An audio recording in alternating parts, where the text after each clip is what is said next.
നമസ്കാരം. എല്ലാ ദിവസവും രാവിലെയുള്ള പ്രീ മാർക്കറ്റ് റിപ്പോർട്ടിലേക്ക് കിടക്കാം. രണ്ട് പ്രധാന ഈവൻ്റാണ് ഇന്നലെ നമുക്കുണ്ടായിരുന്നത്. ഒന്ന് US-ൻ്റെ ഇൻഫ്ലേഷൻ ഡേറ്റ. അപ്പോൾ എക്സ്പെക്റ്റ് ചെയ്ത പോലെ തന്നെ സീവിയർ ആയിട്ടുള്ള ഒരു പ്രശ്നങ്ങൾ US ഇൻഫ്ലേഷൻ ഡേറ്റയിൽ ഉണ്ടായിരുന്നില്ല. 2.4 നിന്ന് 2.5 ഉയർന്നു. അതായത് 0.1% മാത്രമാണ് US ഇൻഫ്ലേഷൻ ഡേറ്റ ഉയർന്നത്. കൂടാതെ കഴിഞ്ഞ കുറച്ച് ദിവസങ്ങളിലായിട്ട് ട്രംപ് എലൻ മസ്കും തമ്മിൽ ഇടഞ്ഞു നിൽക്കുന്നൊരവസ്ഥയിലാണ്. അപ്പോൾ ഇന്നലെ ഈ ട്രംപിനെതിരെ പറഞ്ഞ മസ്ക് ഇന്നലെ അതിൽ ഖേദം പ്രകടിപ്പിച്ചു എന്നുള്ള ഒരു വാർത്തയാണുള്ളത്. അപ്പോൾ ഇത് വലിയ ശക്തികളാണ് രണ്ടുപേരും. അപ്പോൾ ഒന്ന് സോൾവായി, ഒന്ന് മെൽറ്റായി ആ ഒരു ഇഷ്യൂ. എന്നാൽ പുതിയൊരു ഇഷ്യൂ ഇപ്പോൾ വന്നിരിക്കുന്നത് ജൂലൈ 9 ട്രംപിൻ്റെ താരിഫിൻ്റെ ഡെഡ് ലൈൻ. അതിന് മുന്നോടിയായിട്ട് ഈ ട്രേഡിംഗ് പാർട്ട്നേഴ്സിനെല്ലാം തന്നെ ഒരു ട്രേഡ് ഔട്ട്ലൈൻ ലെറ്ററുകൾ ഒഫീഷ്യലായിട്ട് അയക്കും എന്നുള്ളതാണ് ഇപ്പോൾ ട്രംപ് പുതിയതായിട്ട് പറഞ്ഞിരിക്കുന്നത്.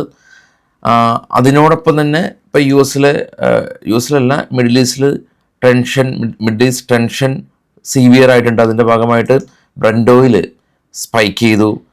US അവരുടെ എംബസിയിൽ നിന്ന് സ്റ്റാഫിനെ പിൻവലിച്ചു എന്നുള്ളതാണ് ഇപ്പോഴുള്ള ന്യൂസ്. അതിൻ്റെ ഭാഗം ഇപ്പോൾ ട്രേഡ് ചെയ്യുന്ന ഒട്ടുമിക്ക ഏഷ്യൻ മാർക്കറ്റും US ഫ്യൂച്ചർ അടക്കം നെഗറ്റീവ് സെൻറ്റിമെൻറ്റ്സ് ആണുള്ളത്. കാണാം US ഗ്ലോബൽ മാർക്കറ്റിൽ ഏറ്റവും താഴേന്ന് നോക്കുകയാണെങ്കിൽ ഇന്നലെ നാസ്ഡാക്ക് റെഡിലടച്ചു, 100 പോയിൻറ്റ്. ഡോ ഫ്ലാറ്റായിരുന്നു. അതിന് മുകളിലുള്ള 3 യൂറോപ്യൻ മാർക്കറ്റും പൊതുവെ നെഗറ്റീവ് ആണെന്ന് പറയാം.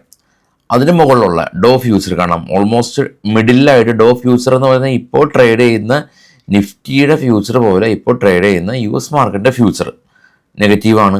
നിക്കി ജപ്പാൻ മാർക്കറ്റ് ഇപ്പോൾ ട്രേഡ് ചെയ്യുന്നതാണ് നെഗറ്റീവാണ്. കൊറിയയും ചൈനയും ഫ്ലാറ്റാണ്. ഇതിനേറ്റവും മുകളിലേക്ക് പോകുകയാണെങ്കിൽ ഗോൾഡ് ഈ പ്രശ്നങ്ങൾ കാരണം വീണ്ടും ഉയർന്നു, $11. ബ്രന്റ് ഓയിൽ കാണാം ഓൾമോസ്റ്റ് $70 ആയിട്ടുണ്ട്. എൻ്റെ ടോപ്പിലേക്ക് പോകണമെങ്കിൽ ബിറ്റ്കോയിൻ ഒന്ന് ഇടിഞ്ഞു എന്നുള്ളതാണ് ഇപ്പോൾ ഉള്ള ഗ്ലോബൽ അപ്ഡേറ്റ്. ഇനി അടുത്ത് നമ്മൾ കാണുന്നത് ഓപ്പൺ ഇൻട്രസ്റ്റ് ആണ്. കാരണം നിഫ്റ്റിയുടെ എക്സ്പയറിയാണ് ഇന്നുള്ളത്. അപ്പോൾ ഓപ്പൺ ഇൻട്രസ്റ്റിൽ സ്പോട്ട് കാണാം 25,141. മേജർ റെസിസ്റ്റൻസ് സോണായിട്ട് 25,500 സപ്പോർട്ടായിട്ട് ഉള്ളത് 24,500 ആണെങ്കിലും ഇപ്പോഴുള്ള ഒരു ടെൻഷൻ കഴിഞ്ഞ കുറച്ച് ദിവസങ്ങളായിട്ട് സ്ട്രാഡിൽസ് എല്ലാം തന്നെ വർക്ക് ചെയ്തിരുന്നു. കാരണം കൺസോൾട്ടേഷൻ ആയിരുന്നു. എന്നും കൺസോൾട്ടേഷൻ ആവില്ല മാർക്കറ്റ്. ഓൾറെഡി വിക്സ് ക്രാഷ് ചെയ്തിരിക്കുകയാണ്. എല്ലാ ഗ്ലോബലിയും US-ലും നോക്കുകയാണെങ്കിൽ ഇന്ത്യയിലും US വിക്സും ഇന്ത്യൻ വിക്സും ക്രാഷ് ചെയ്തിരിക്കുകയാണ്. അപ്പോൾ എന്തെങ്കിലും ഒരു കൊല്ലാപ്പ് വരുമ്പോൾ ഈ വിക്സ് അങ്ങ് സ്പൈക്ക് ചെയ്യും. അപ്പോൾ സ്ട്രാഡിലൊക്കെ ചെയ്ത ആളുകൾ വലിയ ലോസ് ഉണ്ടാവും. വലിയൊരു ഈവൻറ്റിന് മുമ്പ് വിക്സ് ക്രാഷ് ആകുമ്പോൾ മാർക്കറ്റിൽ നിന്ന് കൺസോൾട്ടേഷൻ ആകുമ്പോൾ സ്ട്രാഡിൽ ബെറ്റർ ആണെങ്കിൽ കൂടിയും എല്ലായ്പ്പോഴും ഒരു സ്ട്രാറ്റജിയിൽ സ്റ്റിക്ക് ഓൺ ചെയ്യാൻ പറ്റില്ല. മാർക്കറ്റ് കണ്ടീഷൻ അനുസരിച്ച് സ്ട്രാറ്റജീസിൽ തന്നെ മാറാം. അല്ലെങ്കിൽ മാർക്കറ്റ് കണ്ടീഷൻസ് അനുസരിച്ച് ട്രേഡ് ചെയ്തില്ലെങ്കിലും ഒരു പ്രശ്നമില്ല എന്നുള്ളതാണ് പുതിയ ഇതായിട്ട് പറയാനുള്ളത്. ഇനി കുറച്ച് സ്റ്റോക്കുകളുടെ വാർത്തകളിലേക്ക് പോകാം. അപ്പോൾ ഈ മ്യൂച്വൽ ഫണ്ട് പല ആളുകളും ചോദിക്കുന്ന കാര്യമാണ്. മ്യൂച്വൽ ഫണ്ട്, ഇൻട്രാഡേ, ഓപ്ഷൻ, ഇത് മൂന്നും വളരെ ചിലവ് കുറഞ്ഞ രീതിയിൽ, അതും ഇന്ത്യയിലെ ലീഡിങ് ആയിട്ടുള്ള ടാറ്റ ഗ്രൂപ്പ് ബാക്കപ്പ് ചെയ്യുന്ന ബ്രോക്കറാണ് അപ്സ്റ്റോക്ക്. ഫ്രീ ആണ് അക്കൗണ്ട് ഓപ്പൺ ചെയ്യാൻ.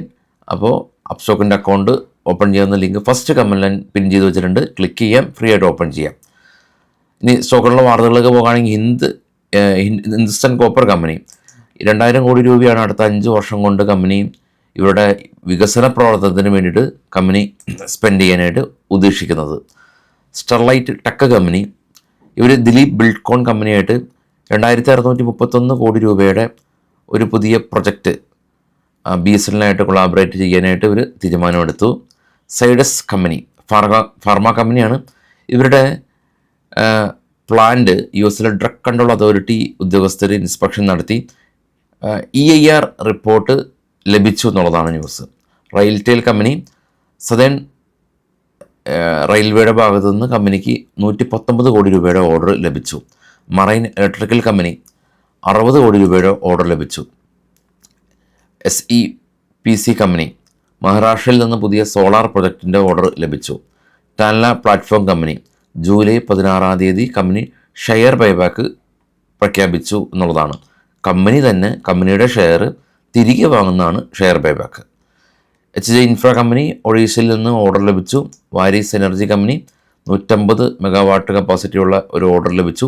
MCX മന്ത്ലി ഇലക്ട്രിക്കൽ ഫ്യൂച്ചർ MCXൽ ട്രേഡ് ചെയ്യാൻ പറ്റും.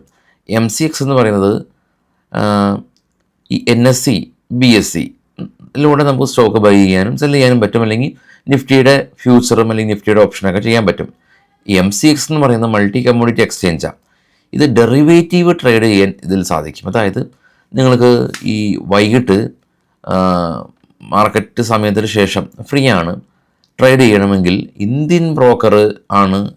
അതായത് നിങ്ങളുടെ സർവോദയയിലൂടെയും അപ്സ്റ്റോക്കിലൂടെയും നിങ്ങൾക്ക് ക്രൂഡ് ഓയിൽ ട്രേഡ് ചെയ്യാം, അല്ലെങ്കിൽ ഗോൾഡിൽ ട്രേഡ് ചെയ്യാം, അല്ലെങ്കിൽ നാച്ചുറൽ ഗ്യാസിൽ ട്രേഡ് ചെയ്യാം. ഇത് എനേബിൾ ചെയ്യുന്നതാണ് MCX. ഈ ട്രേഡിനെ പറയുന്ന പേരാണ് കമ്മോഡിറ്റി ട്രേഡിങ്. അപ്പം നമ്മളും കമ്മോഡിറ്റി ട്രേഡിങ്ങിൻ്റെ കോഴ്സുകളുണ്ട്. ഞങ്ങളായിട്ട് ബന്ധപ്പെടുകയാണെങ്കിൽ ഈ മാർക്കറ്റ് സമയമല്ലാത്ത ജോലി ചെയ്യുന്ന ആളുകൾക്ക് രാത്രിയൊക്കെ ട്രേഡ് ചെയ്യാൻ പറ്റുന്ന ഫെസിലിറ്റി ഉണ്ട്. അതൊക്കെ അതായിട്ടുള്ള വിവരങ്ങളൊക്കെ പങ്കുവെക്കാം. അപ്പോൾ MCX ആ ഒരു എക്സ്ചേഞ്ചാണ്. ന്യൂസ് നമ്മൾ ഷെയർ ചെയ്തു. അപ്പോൾ ഇതൊന്നും തന്നെ ബൈസൽ റെക്കമെൻഡേഷൻ അല്ല കേട്ടോ. ബാക്കി മാർക്കറ്റിലുള്ള വാർത്തകൾ മാത്രമാണ്. വിശദമായിട്ടുള്ള ന്യൂസായിട്ട് വൈകിട്ട് 7 മണിക്ക് എത്താം. Thank you.